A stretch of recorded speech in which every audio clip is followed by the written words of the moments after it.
Thomas and the Snowman Party.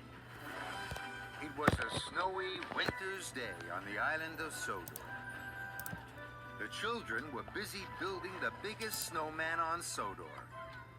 All the ancients wanted to help the children. They were very excited. Thomas whooshed into the town square.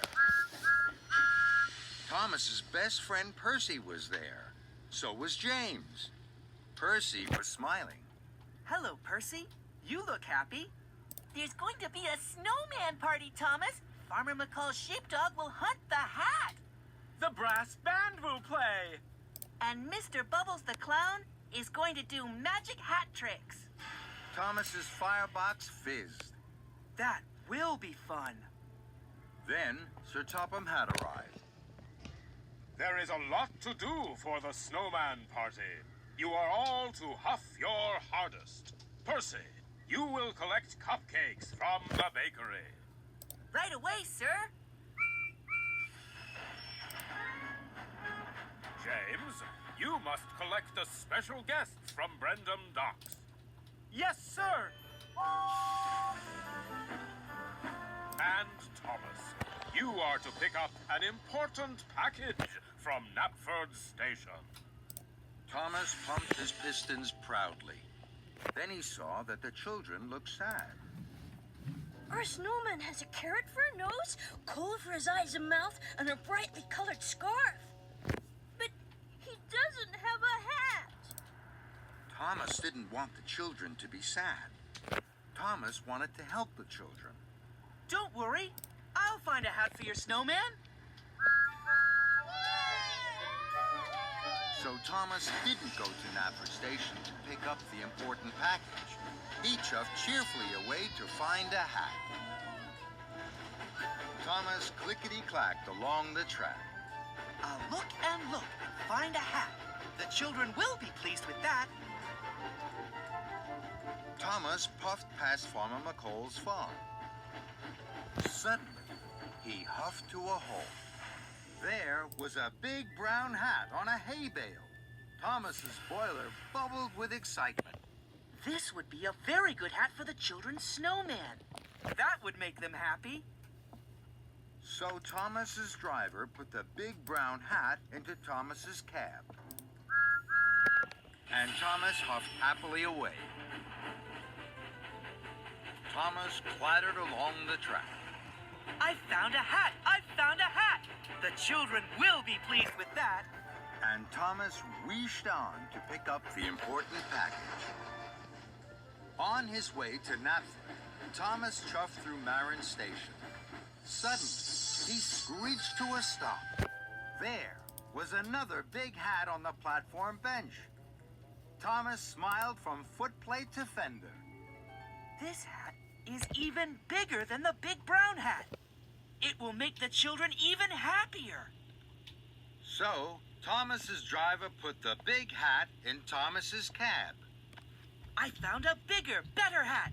The children will be pleased with that. And Thomas puffed perkily away to pick up the important package. On his way to Knapford, Thomas steamed through Maithwaite Station. Suddenly he stopped. There was a very big hat, sitting on some suitcases. It was blue and green and red and purple. It was the most colorful hat Thomas had ever seen. It was also the biggest. This hat would make the children happiest of all. So Thomas's driver put the big colorful hat into Thomas's cab. I've found the biggest, brightest hat.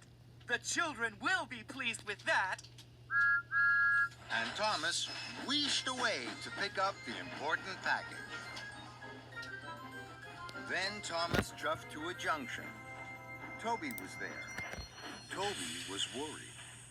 The children have finished building their snowman, but they still don't have a hat for him. Thomas gasped. I have a hat for the children's snowman. I'll take it to them right away.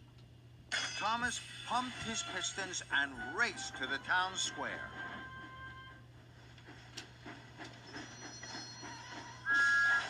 Hello, Percy. Hello, James. Percy and James looked sad. Farmer McColl has lost his big brown hat. Now his sheepdog can't hunt the hat. The brass band haven't arrived. They're looking for the conductor's big hat. And Mr. Bubbles has lost his blue, red, green, and purple hat. Now he can't do any magic hat tricks. Thomas felt terrible. Cinders and ashes. I have all those hats in my cab. Percy and James were surprised. I wanted to help the children. I wanted to find a hat for their snowman. I wanted to make them happy. Then Sir Topham had arrived. Where is my important package, Thomas? I'm sorry, sir. Your important package is still at Knapford Station. I was trying to find a hat for the children's snowman. Now you don't have your package, and I have spoiled the children's fun. Sir Topham Hatt looked cross. I'm sure I can put this right, sir. Very well, Thomas. So Thomas raced away as fast as his wheels could whir. Thomas puffed into Knapford Station. Sir Topham Hatt's important package was put into his cab, and Thomas raced quickly away. Next, Thomas reached to Farmer McColl's farm. Farmer McColl and his sheepdog were looking for his big brown hat. I have your hat, sir. The children are waiting for you at the snowman party. So Farmer McColl and his sheepdog jumped into Annie, and Thomas steamed swiftly away.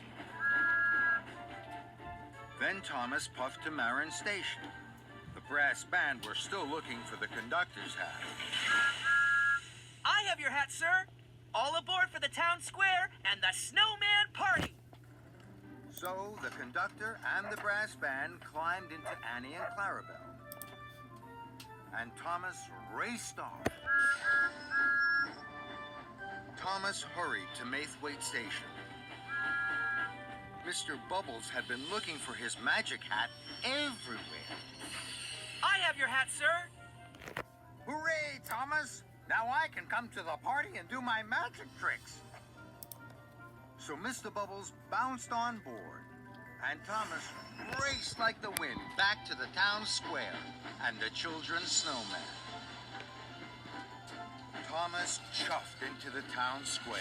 His axles ached, and his cheeks were rosy red. Here I am, sir. I have Farmer McColl and his sheepdog, the brass band, Mr. Bubbles, and your important package. Very good, Thomas. Sir Topham Hatt opened his important package. Inside was a brand new top hat. Excellent, Thomas. Just what I needed. And this, children, may be just what you need. A hat for your snowman. The children cheered, and Thomas beamed from buffer to buffer. This was the grandest snowman on Sodor.